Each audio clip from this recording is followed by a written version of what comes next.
Tuhan Yang Di-Pertua, terima kasih kerana memberi peluang kepada saya untuk membahas pintaan Akta Penjara 1995. Saya ingin dapatkan maklumat berkenaan penjara di Sabah. Berapakah jumlah bantuan yang ada sekarang di Sabah? Apakah kapasiti penjara yang ada sekarang di Sabah? Saya juga ingin dapatkan pecahan bantuan di Sabah mengikut warga negara dan bangsa. Saya fahamkan bahawa terdapat 6,000 orang bantuan di 6 buah penjara di Sabah dan 53% ialah rakyat asing. Beri juga jumlah kaki tangan penjara mengikut pecahan pangkat di Sabah.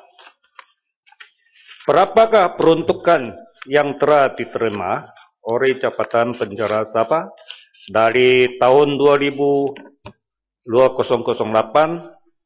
hingga kali ini? Jawapan daripada kementerian akan memberi gambaran yang lebih jelas keadaan penjara di Sabah. Rakyat juga mempunyai hak untuk mengetahui sama ada Malaysia mematuhi hak asasi manusia termasuk hak bantuan. Datuk Speaker, saya mau tanya, adakah kematian dalam tahanan atau penjara di Sabah? Jika ada berapa kes kematian? Datuk Speaker, bolehkah kementerian menerangkan perancangan yang sedang dan akan dijalankan sama ada menaik taraf atau membaik pulih bangunan penjara di Sabah? Adakah sistem kumpahan di penjara Kapayan akan dibaiki kerana saya mendapat maklumat bahawa belum ada peruntukan untuk membaiki sistem kumpahan tersebut? Datuk Speaker, ini menyebabkan penjara berbau busuk dan boleh menyebabkan masalah kesihatan bukan lagi dalam penjara tapi sekeliling masyarakat juga. Ada buat aduan kepada saya.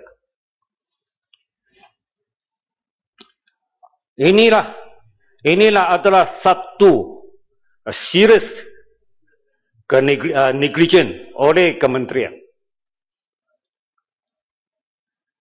Datuk Speaker, saya mau tanya di sini, benarkah kitab Bible yang ditulis dalam bahasa Melayu digunakan dalam penjara telah dirampas oleh pihak Jabatan Penjara Kejap? Ini saya minta penjelasan.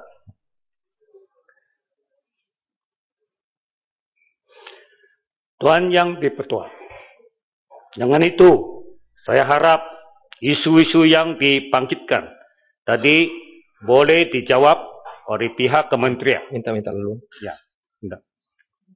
Ya, terima kasih Yang Berhormat Kota Kinabalu dan juga kepada speaker.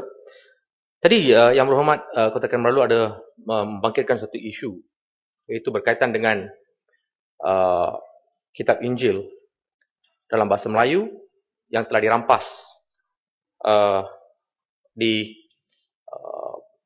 penjara Kajang. Perkara ini telah berlaku beberapa bulan yang lepas. Saya juga ada terima beberapa maklumat berkaitan dengan perkara ini. Saya nak kepastian sama ada benda ini memang berlaku ataupun tidak. Sebab pada pandangan saya, penjara bukan saja tempat kita menghukum tetapi kita memulih. Jadi ajaran agama adalah sangat-sangat penting. Dan tujuan orang-orang ataupun NGO atau mana-mana badan yang masuk ke dalam penjara dengan niat baik untuk memberi pengajaran, terutamanya pengajaran agama, ini adalah penting. Dan kenapa pula kitab Injil berbahasa Melayu dan juga bahan-bahan cetak lain daripada agama Kristian yang dibawa masuk ke dalam penjara Kajang ini dirampas? Saya tidak faham. Sebab benda-benda ini bukan diberikan kepada orang-orang yang bukan beragama Kristian. Kitab Injil ini dan juga bahan cetak ini hanya digunakan untuk diajar kepada mereka yang beragama Kristian. Dan saya nak tanya pandangan daripada Kota Kinabalu, yang berhormat Kota Kinabalu, apakah pandangan anda yang berhormat berkaitan dengan perkara ini?